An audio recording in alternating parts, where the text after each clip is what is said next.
Good afternoon, it's Dave the Urban Survivalist. I hope you're well today. Now today I'm going to be doing something very strange. I'm going to be posting a video of us actually failing to do an overnight camp. Now not many people would do this because the internet's a perfect place and nobody ever makes mistakes or anything like that. But I'm kind of a realist, and I realise that people do actually make mistakes and not everything's perfect, and there's some things that you can't control. Now I want you to have a look at the video. I will sum up exactly what went wrong at the end of it. After 4 days of rain, we're actually going out in the woods against our better judgment, I think. It's still torrential, but we're going to see if we can do it. I mean, apparently it's flooded everywhere, but we will see. Weather is forecast for a really bad night and high winds also, so let's see. Good afternoon, it's Dave the Urban Survivalist. It's a horrible day today, but we're going out for an overnight camp, and what I want to do today is I want to share the equipment that I use for this. I'm going to set it all up and show you what I used to sleep in, carry, etc. Let's go and have a look. Now looking around you can hear the rain, but it's slowly getting heavier as we're moving along. Fingers crossed.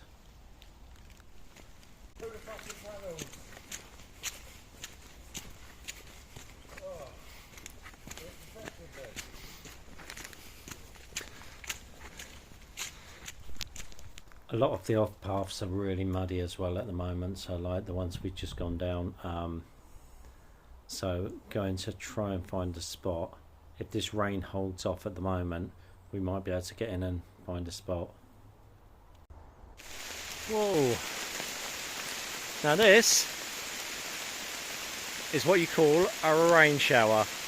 And trying to set up in this, it's soaking wet, is a task at least. Only mad dogs and Englishmen bathe in the forest rain.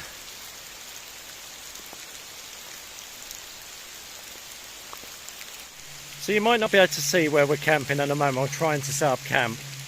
It's literally in there underneath that tree coming through. So we are quite hidden, but we're not far from the main path due to extreme weather, and we might have to get out of it. We'll see how it goes. Okay, so you can hear the rain in the background. It's phenomenal. It's been non-stop, relentless for hours, and we got in for the night.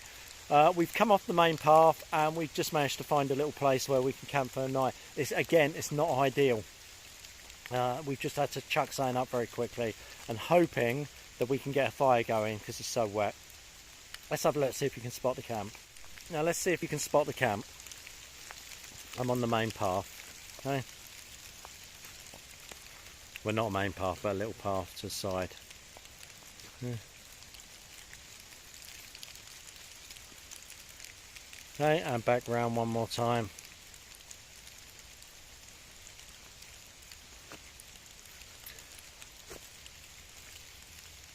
Good thing is when it's raining like this, you don't get many dog walkers or anything like that.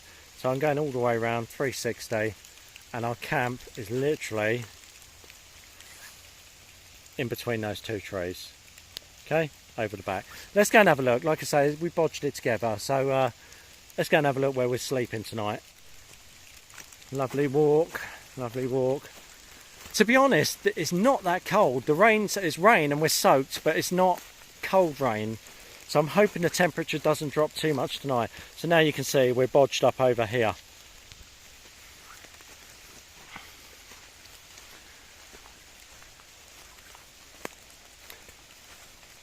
Right, so again, very rushed and very crude. We got tarps chucked up left, right and centre. DD tarp over the bed, 3x3 DD tarp. Again, I haven't got the space to pull it out at the minute, or like the ground's awful here, so we've just literally bodged it. We've got an army poncho at the side which Mick has brought. We've knocked together a crazy little crappy firewall. And basically this is survival, it's just adapt and overcome. We couldn't get the perfect spot, so literally we've made like I guess like some sort of hobo shelter. But let's have a look. Right, so there's Mick in there. Mick's on the floor, he's going old school. I tried to like go posh in a tent and it just totally messed up because we didn't have the space. But we've got a roof over our head for the night, we've got food and we've got water, and that's what it's all about. And as for the rest of it, it is what it is. You know, it's like, it's not a nice night, and it hasn't been a nice day, but there you are. Right, so here, so what I brought today, I brought the 3x3 DD tarp, which we need to pin out a bit more, but at the moment we just want to get it up to like get some dry area. I've got a Van Gogh Nevis 210 in here, as you can see, Van Gogh sleeping mat, and in here I've got a Van Gogh sleeping bag and the Van Gogh Sherpa rucksack. So a Van Gogh theme going on. What's that there?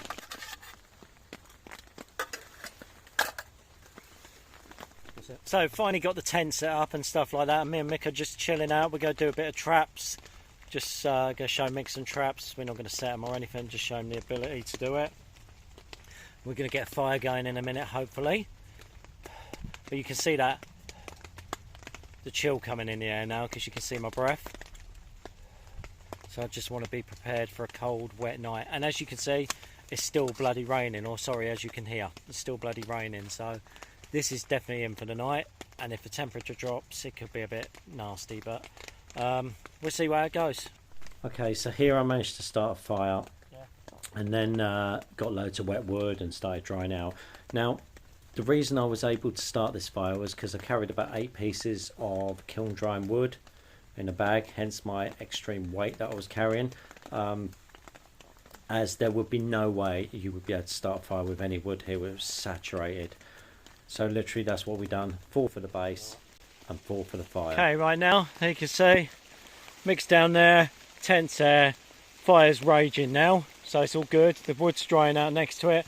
So we're organised for the night. This weather is not going to let up. I mean, you can hear it at the back of me. So the fact we've actually got a fire going is a good thing. Now, going on a little hunt for some wood, because this fire isn't going to last forever, you know. It is dark tonight. It is rainy tonight, but we're still smiling. So now we are just sitting around the fire and chilling, because it's bloody horrible out here.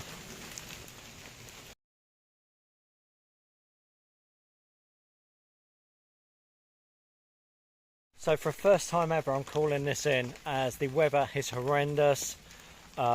It's just bad. It's not good at the moment. So another day and a few lessons learnt. It's been emotional. I'll see you soon. Now we're on our way back. We've decided to call it, as the camp's flooded, everything around us is flooded, and as you can hear by this rain, it is relentless.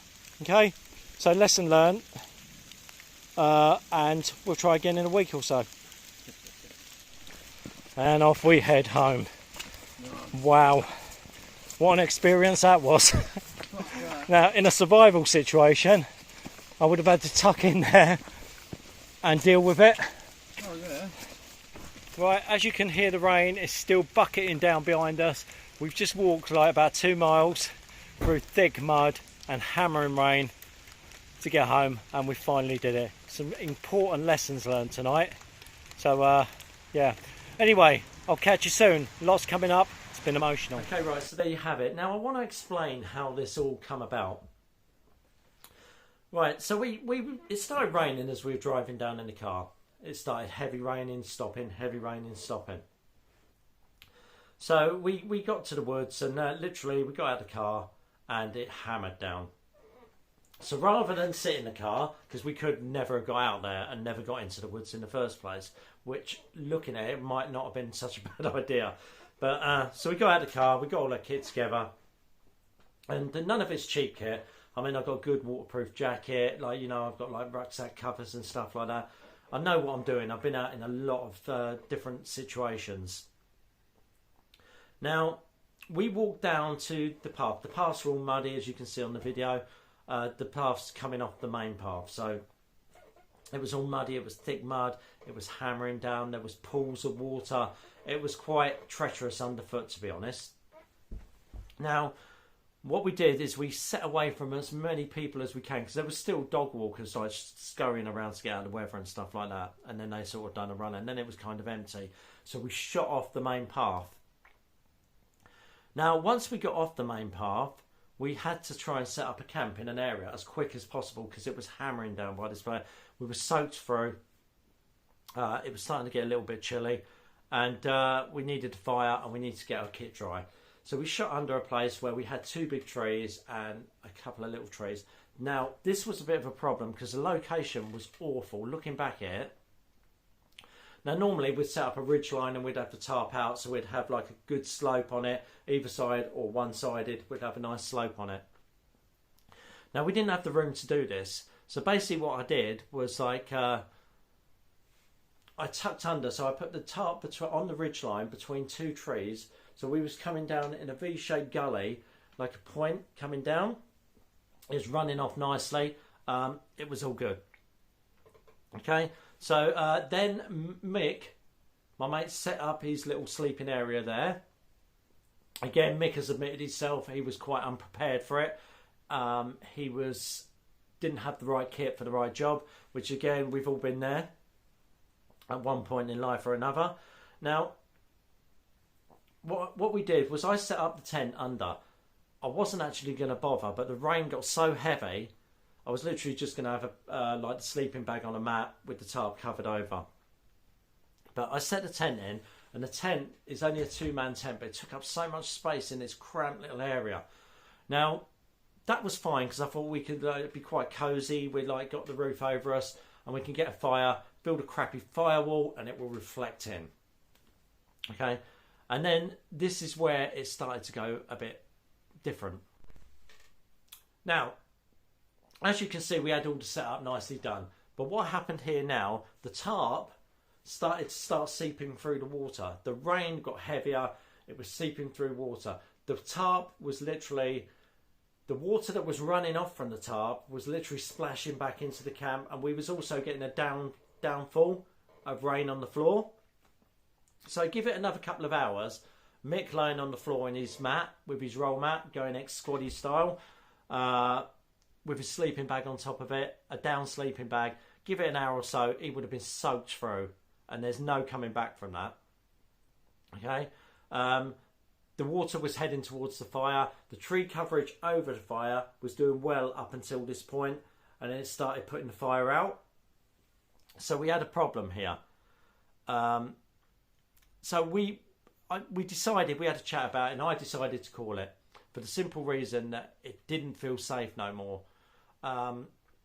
This is the first time ever I've had to do this, so it didn't feel safe. So I said, let's pack our shit up and get the fuck out of here before it gets worse. Now, you think we've been in this rain for like 6-7 hours so far. Our bodies were soaked through. Our camp was now soaked through. The fire, we was losing the fire. And this is just for like a friendly going out. This is not a survival situation, but it was starting to turn into one. So now we had another added problem, that literally a lot of the electrics in the bag, the torches and stuff, have become wet, and a lot of them weren't working. Again, on hindsight, we could have stuck those in plastic bags, but I did have a rain cover on my rucksack, and it seeped through the rain cover and through the rucksack into the electrical equipment. That's neither here nor there. That was done. A mistake on my part. But what happened then? We had 2 hand torches. 2 hand torches. The head torches had no beam in this darkness. It was really weird. So we had 2 hand torches, which were about that big, and we had to find our way out. Now, getting out of this situation, we had another problem.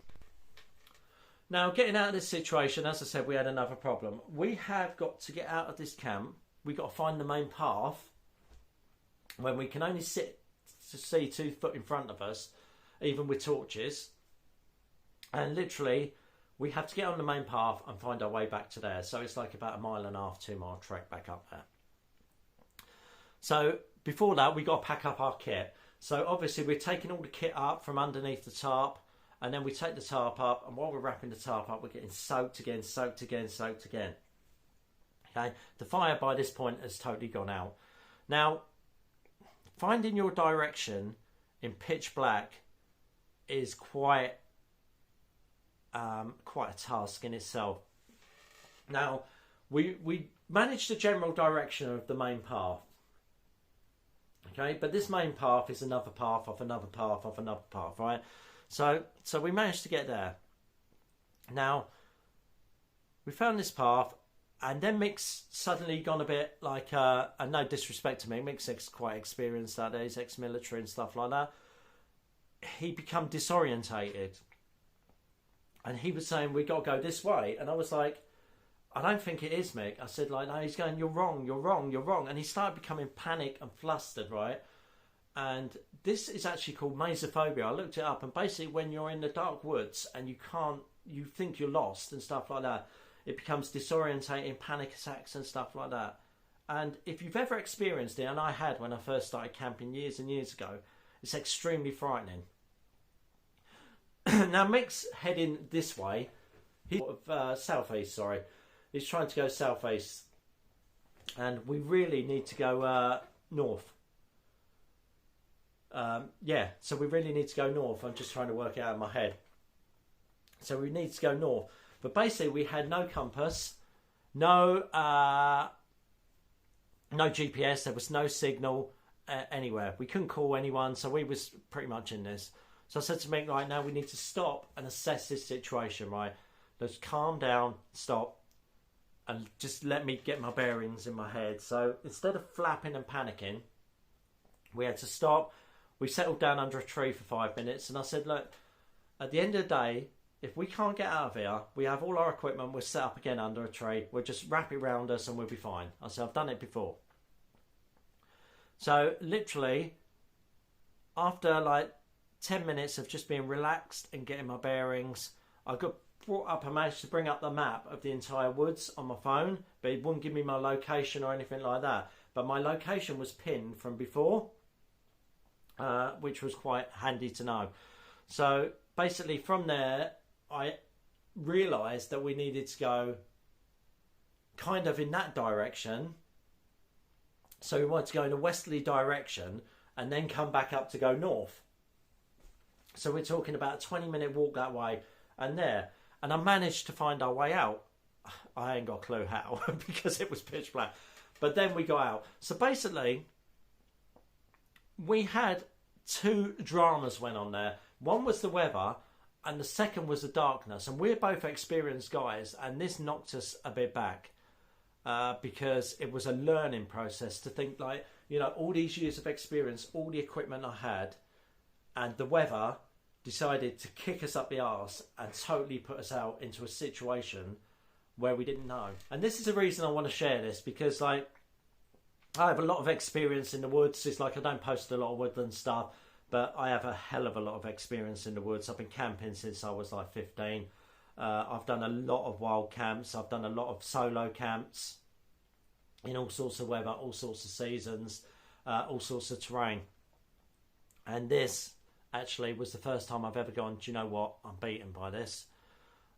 So what I want to say is, no matter how experienced you think you are, there's always something that can put a spanner in the works, whether it's your kit, whether it's the elements, whether it's the actual terrain, whether it's injury, whether it's illness. Lots of things can come out of the blue and hit you when you're least expecting it.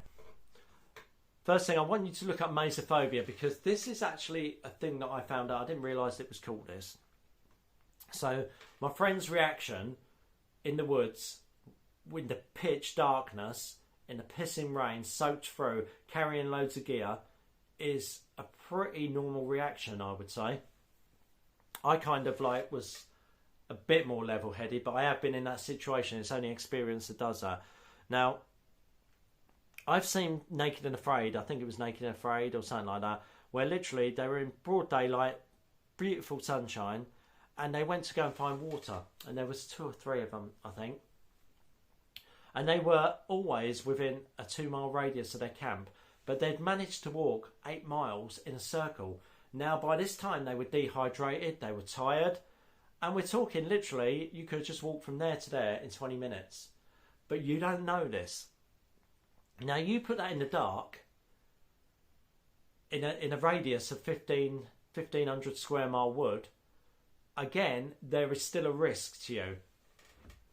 So this is why you have to stop and assess, and either stop where you're doing until daylight, or do you know what I mean? Or like get your nuts together and get where you're going and get your location, which is what we did.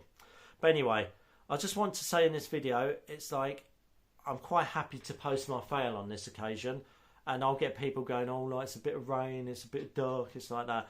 Do you know what I mean? These people are probably sat in, during this extreme weather that we had, were probably sat indoors watching Love Island. So, do you know what I mean? It's like, sometimes you've got to put the ego to the side and go, do you know what? That was too much for me. But it's a lesson. Everything's a lesson. And every time you're not learning, life just becomes boring. Anyway, I'm going to crack on. It's been emotional. Lots coming up. Hope you enjoyed the video anyway, and seeing me get pissing wet. Take care. See you soon.